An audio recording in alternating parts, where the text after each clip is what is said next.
Merci beaucoup également, Maïmouna Cissé. Donc, nous allons donner la parole à notre panéliste, M. Simon, expert en semences.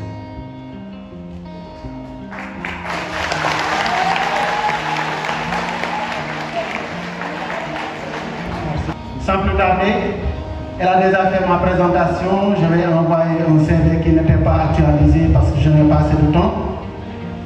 L'autre aspect qui m'intéresse et qui vraiment s'accommode aux différents parcours de ces panélistes, c'est que je suis un défenseur des ODD. L'aspect-là me plaît beaucoup. Pourquoi? Parce que j'ai vu tout à l'heure le tollé concernant l'agroforesterie et l'agriculture écologique et biologique. Et pour vous dire, mes chers étudiants qui sont en licence production de semences et plants, ne vous inquiétez pas, vous êtes tous dans l'agriculture l'agroforesterie et vous êtes tous dans l'agriculture biologique et écologique. Pourquoi? Parce que la semence est la mère de toute forme.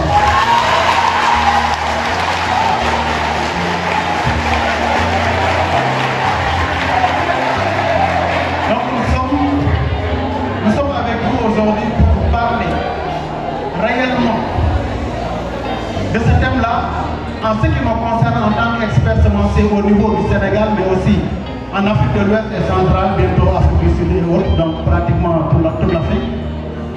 J'ai pris le sous-terme concernant l'industrie semencière au Sénégal, levier stratégique pour la souveraineté alimentaire.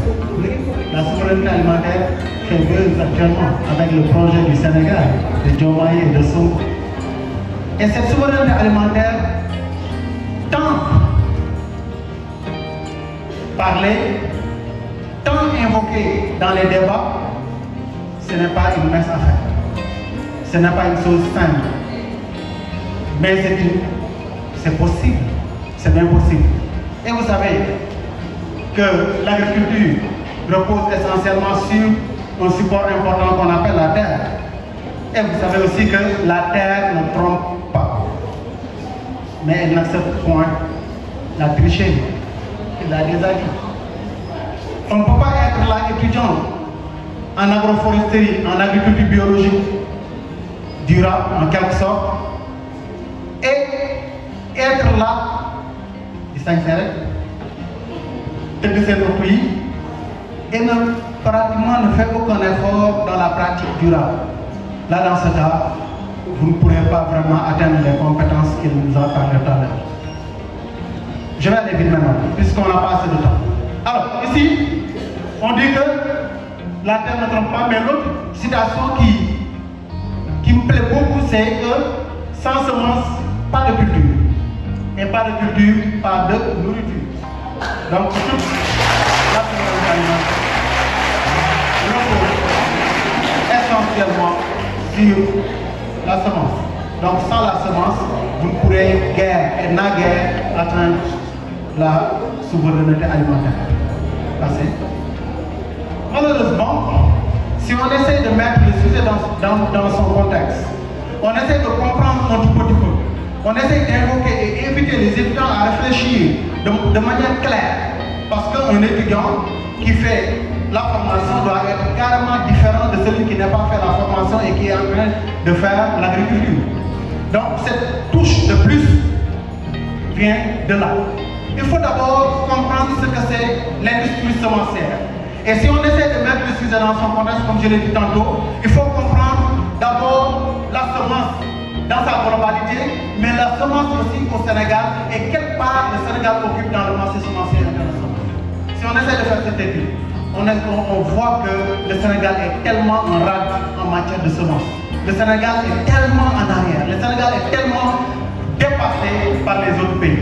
Et l'Afrique de façon générale. Si on prend l'Afrique de façon générale, selon des sources sûres en 2024, vous avez vu que le taux, ou bien la somme globale injectée dans l'industrie semencière ne dépasse même pas les 3,12 milliards.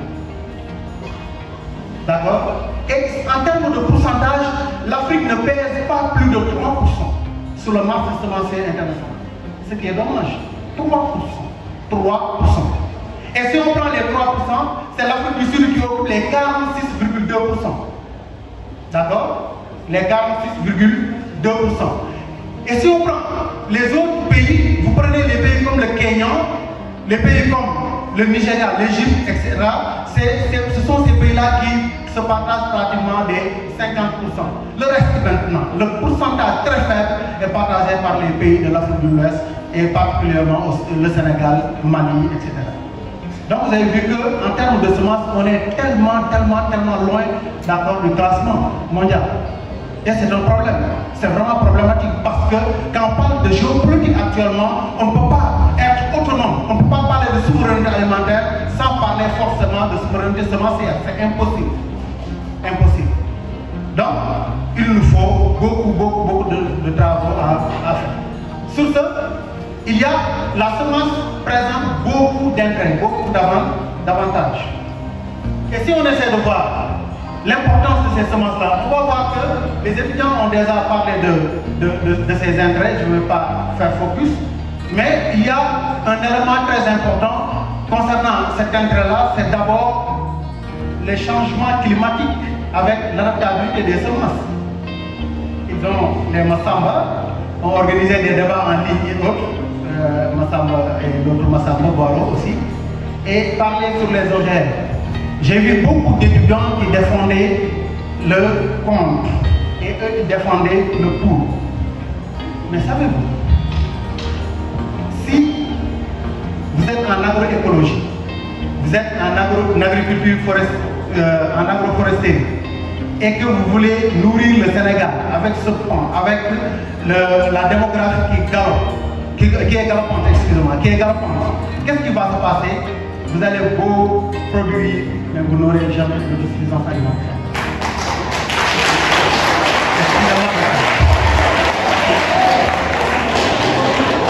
Qu'est-ce qui va se passer alors? Il faut forcément une amélioration de la qualité des semences, appliquée dans un contexte de l'agroforesterie, appliquée dans un contexte écologique et appliquée dans d'autres contextes afin de pouvoir atteindre l'autosuffisance. Sans cela, vous ne pouvez pas atteindre l'autosuffisance. Donc la semence constitue une mère. Alors, donc là, ça fait partie des éléments importants. Je vous donne un exemple simple l'année dernière, durant l'hivernage. Beaucoup ont produit de l'arachide, à la sortie de la production, il n'y a que du fond. La densité des graines n'existait pas.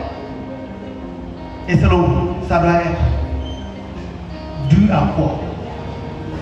Et beaucoup de questions se sont posées. Les chercheurs sont en train de voir ce qui se passe. Et la première réponse proposée, c'est lié au changement climatique. Et ce changement climatique est accompagné fortement par l'utilisation de mauvaises semences, mais des semences de mauvaise qualité. Donc aujourd'hui, il est temps de faire focus réellement sur cet élément-là. La semence aussi présente d'autres intérêts, tels que l'économie du pays, en passant par l'économie locale des producteurs. Et pour cela, il y a un concept que je suis en train d'élaborer, qu'on appelle le semencepreneuriat. Et selon moi, c'est ce contexte, c'est ce concept-là, seul, accompagné, qui peut vraiment booster l'autosuffisance alimentaire et la souveraineté alimentaire pour les personnes. Alors, là, même ce concept rencontre des défis. Quels sont les défis? Et chaque défi aura quelques solutions proposées. Les défis, je les ai catégorisés en 3 défis, 3 groupes, 3 catégories. Donc, la première catégorie, c'est la recherche. Au Sénégal, vraiment, la recherche est en train de dormir. On est dans un temple du savoir, on dit la vérité. Même les sujets de thèse, on les choisit n'importe comment. Et il y a maintenant lieu de changer cela, de rénover un tout petit peu, de faire un peu une recherche et développement, une recherche qui va impacter directement le développement local. Donc la recherche bute sur vraiment des contraintes qu'il faut vraiment... quelles sont les solutions? Il faut améliorer cette recherche. Alors, il faut améliorer la recherche, premièrement. Deuxièmement, il faut renforcer la conservation génétique. Imaginez une zone aussi importante que la zone de la CEDEAO, l'Afrique de l'Ouest, il n'y a même pas de banque de gènes. C'est grave, non? il n'y a même pas de banque de gènes. Si on veut vraiment améliorer nos variétés, pour le patrimoine génétique, nous allons trouver ailleurs et non en Afrique. On est vraiment sous une dépendance très grave. Et l'autre, c'est améliorer les variétés. Donc il faut améliorer les variétés. Deuxième catégorie, c'est la formation. On parle de la formation, je tiens à féliciter et remercier le reportage de tout à l'heure des étudiants de la production de semences. On ne peut pas vraiment continuer à utiliser des semences écrémées, des semences non certifiées et vouloir avoir de bonnes productions. C'est impossible. Et parfois, c'est désolant. J'ai mon cabinet GAT, qui est groupe Africa Training Innovation, qui évolue dans l'accompagnement, l'orientation et comme font les autres. Mais qu'est-ce qu'on rencontre sur le terrain? Quand on descend sur le terrain, vraiment un cultivateur est très désolant. Pourquoi? Parce qu'il utilise des variétés locales améliorées et au finish, il n'a même pas une tonne s'il s'agit de l'arachide. Imaginez toute l'énergie consentie, tous les moyens consentis, 3 mois durant 4 mois, et après vous n'aurez même pas une tonne. Tu vas faire le cours finalement sur le front. Est-ce que celui-là est motivé? Celui-là n'est pas motivé. Tu ne peux même pas gagner 700 000 francs après 4 mois. C'est compliqué. Donc il faut améliorer les variétés, il faut améliorer la formation et sensibiliser vraiment les producteurs et autres. Vous devez être les vecteurs. Et dernière catégorie, c'est l'engagement. On ne peut pas atteindre les gars, sérieusement, l'autosuffisance, encore moins la souveraineté alimentaire sans passer par un engagement citoyen. Les pays qui ont atteint ça sont passés par un engagement citoyen. Vous allez au Pakistan, vous allez en Inde. Qu'est-ce qui se passe? Ce sont les producteurs qui sont plus engagés que même le gouvernement. D'accord? Celui qui produit, il ne veut même pas devenir un ministre ou autre parce que sa production lui suffit largement. Et donc là, il faut un certain engagement. Et cet engagement pour avoir cet engagement, il faut vraiment améliorer ses connaissances dans un premier temps, renforcer l'industrie semencière sénégalaise.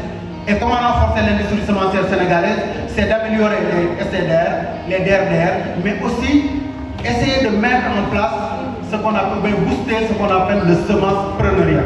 Le semencepreneuriat, avancé. Le semencepreneuriat, c'est quoi? Le semencepreneuriat, c'est l'entrepreneuriat appliqué dans la semence. Et qui est une activité très lucrative dans la mesure où cette activité nous permettra non seulement de gagner de l'argent, mais aussi de booster le secteur agricole. Sous toutes ses formes, l'agroforesterie, l'horticulture, entre autres. D'accord. Et donc, cette activité offre aux jeunes entrepreneurs vraiment des opportunités très importantes. Je vais vous donner un exemple simple. Peut-être avec le temps, on n'a pas assez de temps, pour expliquer certaines choses. Mais je vous donne un exemple très simple. Et ça concerne ceux qui sont en agroforesterie, ça concerne également ceux qui sont en agriculture biologique. Et ça concerne tout le monde d'ailleurs. Vous avez vu que le secteur est carrément occupé par des informels. Les pépinières. Les informels. Ça travaille des millions par mois. Les étudiants qui, soi-disant, les intellectuels, restent là en disant il faut après demander à ces bons-là de le recruter pour un stage. Alors que vous comprenez? Et vous pouvez même améliorer ces plans-là de façon plus claire et nette que les autres. D'accord? Donc là, vraiment, c'est un secteur qui permettra d'avoir plus d'opportunités. Donc, le semencepreneuriat joue un rôle très important. On n'a pas assez de temps. Vous allez après, peut-être ceux qui vont vérifier sur ma page sur LinkedIn, vous allez voir, j'ai donné des textes justificatifs très clairs sur comment le semencepreneuriat peut booster l'employabilité des jeunes. Avec seulement, le ministre a parlé de la production de maïs avec les 450 000 tonnes importées et ce que cela regorge en termes d'emploi. Mais pour faire cela, il faut forcément des entreprises semencières qui produisent de la semence de qualité pour atteindre au moins les 5 tonnes à l'hectare parce que nos semences Goriomboul, etc. ne peuvent pas donner 5 tonnes à l'hectare. Donc, parfois, même les autres commencent à faire recours sur les semences hybrides, telles que WM10, etc. Vous avez vu au moins. Donc là, quelle est l'importance maintenant du semencepreneuriat? Le semencepreneuriat a un impact sur l'économie. D'abord, comment? En aidant les producteurs, en améliorant leur économie, mais aussi en augmentant l'économie locale, l'économie du pays. Il a aussi un impact direct sur la biodiversité. Vous avez parlé tout à l'heure de la biodiversité avec certaines espèces, mais ces espèces, pour les pérenniser, il faut avoir de la semence, il faut avoir des plantes, il faut reboiser, etc. Tout ça passe par la semence. D'accord? Donc la semence a un aspect direct, un impact direct sur la biodiversité. Et quand je parle de cette biodiversité, ce n'est pas seulement la biodiversité agricole, mais la biodiversité animale. Il a parlé tout à l'heure, le jeune qui présentait. D'accord? Si vous avez des semences qui sont résistantes à certains insectes, vous n'aurez pas besoin d'utiliser des produits, des pesticides des insecticides pour les tuer.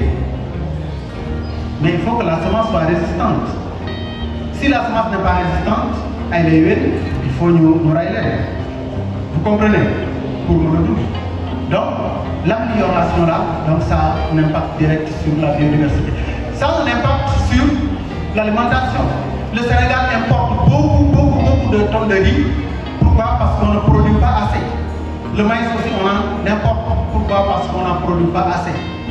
Si on améliore les semences, on améliore forcément d'abord l'alimentation. Et pour aller vite, ça a un impact direct sur la santé. Parce que vous êtes sans savoir que la santé dépend essentiellement de l'agriculture, de l'alimentation. Si on ne cultive pas bien, si on mange mauvais, on ne sera pas en bonne santé. Alors, domaine d'intervention d'abord du semencepreneuriat. On peut classer en 4 domaines pour être simple. Premièrement, c'est l'agroforesterie, je l'ai parlé tout à l'heure, pour améliorer la production de plantes. Donc là, ça fait partie de la semence. Et ça va booster la souveraineté alimentaire. Deuxièmement, la semence locale améliorée. Au lieu de prendre des semences hybrides qui nous viennent d'ailleurs, on peut prendre tout simplement nos semences là, qui sont locales, et les améliorer pour avoir des rendements plus importants. Troisième élément, c'est au niveau de l'agro-TIC. Les TIC, vous les connaissez. Actuellement, le monde fonctionne avec l'IA. Et l'agriculture aussi fonctionne avec l'IA. Vous allez au Niger, je l'ai vu ici à l'université, les étudiants ont réalisé. Mais vous allez au Niger, il y a un homme qui s'appelle Abdou Kani. C'est le premier qui a inventé, selon ses dires et selon aussi les sources, la téléirrigation. La téléirrigation, selon lui, c'est quoi? Quand on produit même des semences, comme vous le faites avec les tablettes, lui, il le fait avec des bits. Il utilise tout simplement son téléphone, il met un numéro dans le système. Quand il est à la maison, il compose le numéro, il lance un appel. Automatiquement, le système est déclenché. Et donc, à partir de chez lui, on contrôle sa production de semences, on contrôle sa production pour la consommation. Donc, l'agrotique joue un rôle important. Mais on doit dépasser ce niveau. Au Sénégal, en Afrique centrale, en Afrique de l'Ouest, toujours pour le contrôle de qualité des semences, il y a une étape importante qu'on appelle contrôle au champ. C'est des travaux très fastidieux. Quelqu'un peut commencer tôt le matin, contrôler jusqu'en soirée, sans même finir le travail. Pourquoi? Parce que c'est des observations visuelles qui se basent sur des techniques très compliquées. Pourquoi pas l'agrotique ne pourrait pas proposer des solutions qui fonctionnent avec le satellite et faire ce travail de manière simple et aisément à partir des bureaux. Donc il y a vraiment beaucoup de choses à réaliser sur ce sens-là. Et enfin, l'autre domaine, c'est l'agriculture conventionnelle. Quand je parle de l'agriculture conventionnelle, en ce qui me concerne moi, en tant que défenseur des ODD, je vais prôner tout simplement l'agriculture conventionnelle raisonnée. Au lieu d'utiliser beaucoup d'engrais, il faut utiliser le juste minimum nécessaire.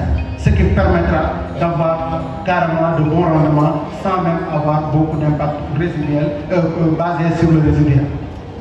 D'accord? Et donc pour cela, on peut utiliser les OGM, mais les OGM contrôlés, bien contrôlés. D'accord? C'est pourquoi le Sénégal même, avec l'Assemblée, avait déjà proposé l'utilisation de ces OGM-là. C'était déjà accepté rapidement. Et donc, si j'ai vraiment un dernier mot à vous dire, avant de prendre congé de vous, c'est de vous dire réellement, celui qui contrôle votre semence, je vais dire autrement, autre que le ministre, va contrôler votre assiette, bien sûr. Donc, il faut contrôler ses semences pour contrôler tout simplement son assiette, contrôler sa santé, mais contrôler aussi sa dignité et son avenir. Tout ceci revient à dire contrôler sa souveraineté alimentaire. Et enfin, les semences ne sont pas tout simplement un intrant agricole, parce que le mot intrant est trop, entre guillemets, est trop limité. Donc le semence ne constitue pas seulement un intrant agricole, mais un pouvoir de résilience et de souveraineté alimentaire. Merci de votre aimable attention.